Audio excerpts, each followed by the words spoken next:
Sedangkan fungsi zikir yang pertama disebutkan di Quran surah ke-13 ayat ke-28. Ala bi dzikrillahi tatmainnul qulub. Masih ingat qulub jama dari kata apa? Qalbu. Jadi kalau sholat Anda benar, hati Anda tenang. Ciri hati yang tenang, dia bisa mengendalikan nafsu dalam kehidupannya. Sehingga muncul yang baik-baik di sini. Jadi kalau teman-teman sudah sholat 5 kali dalam sehari, tambah dengan sunnahnya, hatinya belum tenang, pasti ada yang kurang tepat dalam sholatnya. Karena jangankan sholat, tempat sholat saja disebut oleh Quran tempat yang menenangkan. Quran surah 2 ayat 125. Wa idh ja'alna al-baita mathabatan lin-nasi wa amna. Dan ingatlah ketika kami tetapkan al-bait Ka'bah itu di sekitaran Masjid Al-Haram. Begitu Anda ke situ, kata Allah, Anda punya masalah apapun, segelisah apapun di depan Ka'bah, tenang jiwa Anda. Dan hebatnya lingkarannya disebut dengan masjid. Masjid pun punya aura yang mirip-mirip sama. Gak percaya silahkan. Anda dari rumah datang ke masjid, begitu dibuka pintu masjid, melangkah, ada ketenangan tersendiri. Ada lain teman-teman. Makanya saya beri saran sedikit ya. Ikuti pola sahabat dulu. Itu mereka apapun pekerjaannya, ada pengusaha, ada pedagang macam-macam. Itu kalau selesai bekerja, itu nggak langsung ke rumah Pak, teman-teman. Mereka mampir ke masjid.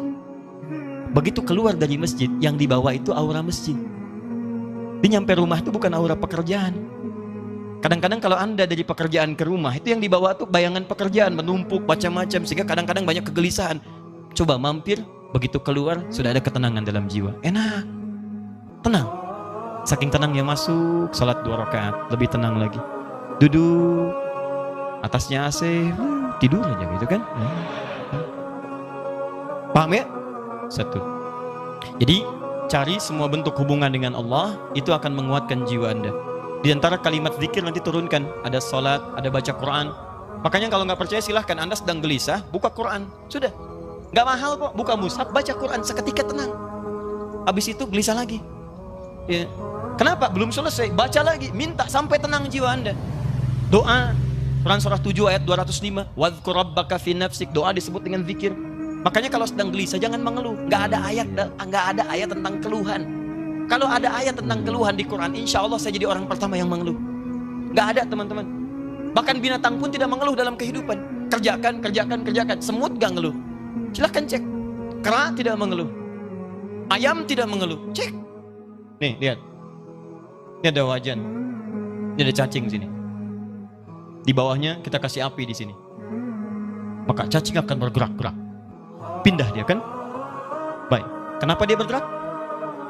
Bukan panas. Bukan, karena cacing tidak mampu untuk mengeluh. Aduh panas, aduh sakit, aduh. Kalau semua aduhnya kapan dia pindahnya?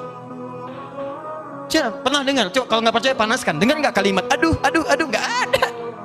Silakan cek, nggak ada. Dia gerak aja supaya menghindar dari kepanasan. Anda itu nggak pernah tuntas masalah bukan karena Anda kurang hebat, barangkali banyak ngeluhnya. Dan Anda kurang tenang bukan karena kurang kaya, kurang takwanya, ini poinnya. Dan kurang ibadahnya. Itu bagian pertama. Masih ada waktu, Pak? Masih. 2. Ini. Rumus cepat. 2. Ini indah sekali di Quran. Tadi kata Quran, qad aflaha man zakkaha. Sungguh akan bahagia, tenang orang yang mampu menyucikan hatinya. Baik, ikhwan atau akhwat di atas, kalau nyuci itu pakaiannya dibuang atau kotorannya yang dibuang? Mah, tolong cucikan ya. Iya Pak, palidgun ke sungai. Oh, Masya Allah. Begitu pulang, mana mah pakaiannya? Dicuci, dibuang? Tidak. Nyuci, membuang kotornya. Kadang-kadang kotor itu mesti ada untuk nampak yang bersihnya. Sebab kalau kotor nggak ada, yang bersih nggak akan kelihatan.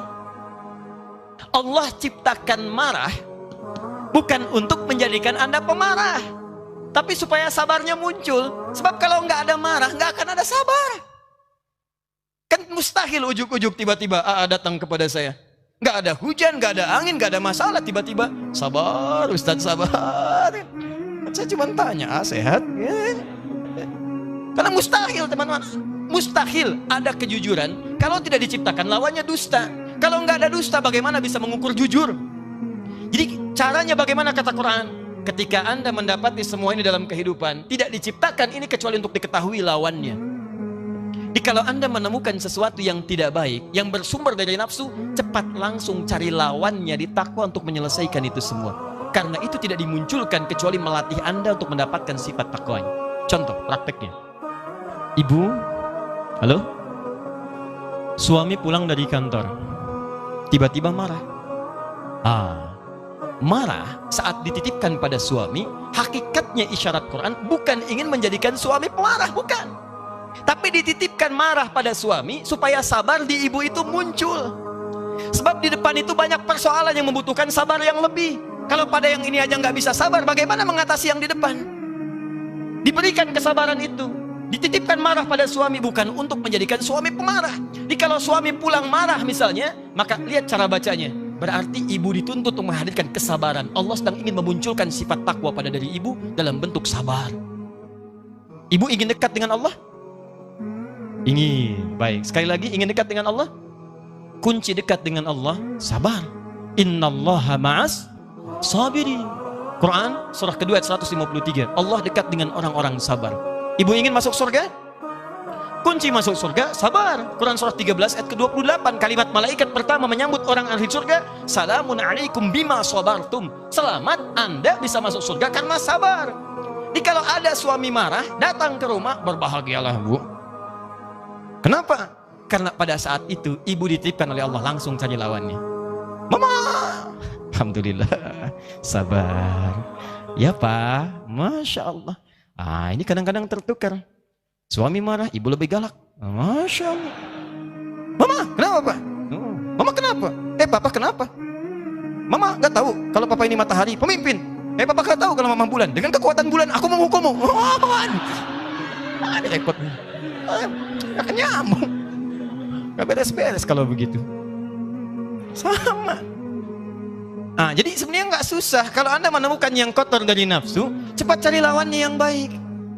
Suami pulang nih, istri cemberut. Apa lawan cemberut? Senyum. Jadi begitu Anda pulang ke rumah, lihat istri cemberut. Ini Anda tinggal senyum. Assalamualaikum. Dik. Kayaknya kenal. Udah gitu.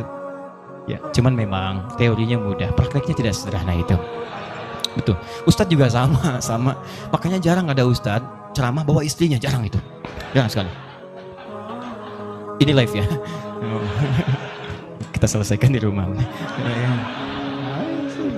Jadi dua saja itu. Pertama, bangun hubungan dengan Allah, zikir. Makanya Anda kalau temukan kalimat-kalimat ibadah itu semuanya takwa ujungnya. Nanti sebentar lagi puasa. Apa tujuan puasa? Takwa. Quran surah 2 ayat 183, paling kiri sebelah atas. Ya ayyuhalladzina amanu kutiba alaikumus kama kutiba alal ladzina min qablikum la'allakum takwa. Anda mau haji, takwa bekalnya. Quran surah 2 ayat 197, paling kanan sebelah atas. Al-hajju asyhurum ma'lumat faman farada fihinna al-hajja fala rafatha wala fusuqa wala jidala fil hajj wa ma taf'alu min khairi ya'lamuhu Allah wa tazawwadu fa inna khairaz zadi taqwa. Mau haji, takwa muaranya. Mau puasa, takwa. Salat, takwa. Infak, sedekah, takwa. Semua takwa. Jadi ternyata tujuan ibadah itu ketika Allah bebankan pada kita bukan untuk menjadi beban dalam kehidupan, tapi ingin membuat Anda bahagia. Karena takwanya muncul. Makanya selesai sholat, selesai infak, selesai baca Quran, ditutup ayatnya. Quran surah 2 ayat kelima. Lihat, ulaika ala hudam min rabbihim wa ulaika humul muflihun. Qad aflaha man zakkaha wa ulaika humul muflihun. Bahagialah mereka semua. Di ketika Allah minta kita sholat, Allah minta kita bahagia. Aneh kalau ada orang diminta bahagia, nggak mau bahagia, itu orang aneh. Makanya ketika Anda dipanggil sholat, hayya 'alas shalah, Anda tanya, kenapa kami sholat ya Allah? Dijawab, hayya 'alal falah. Ayo saya kasih bahagia. Yang belum bahagia datang ke sini. Anda orang kaya, Anda orang hebat, belum bahagia. Cek, bukan karena Anda kurang hebat dan kaya, Anda kurang takwa. Karena ketika Anda takwa, masalah Anda selesai. Quran surah 65 ayat 2 dan 3. Wa may yattaqillaha yaj'al lahu makhraja wa yarzuqhu min haitsu la. Selesai. Quran surah 2 ayat 189. Wattaqullaha la'allakum tuflihun. Anda takwa, ini nafsu turun. Begitu turun, maksiat hilang. Begitu hilang, dosa diampuni. Turun Quran surah ke-8 ayat ke-29. Jelas kalimatnya.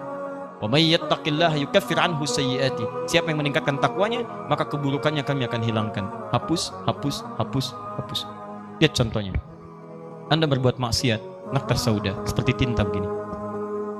Anda kerjakan kebaikan, hapus. Tapi ingat, dosa itu seperti menulis di papan tulis. Tintanya ringan, mudah untuk dihapus. Tintanya sulit, tidak mudah untuk menghapusnya. Butuh waktu, butuh perjuangan. Kadang-kadang Anda mesti berjuang. Seperti saya. Berjuang, datang sendiri, rangin sendiri, nulis sendiri, ngapus sendiri. Nah sama. Nah, akhirnya. Alhamdulillah.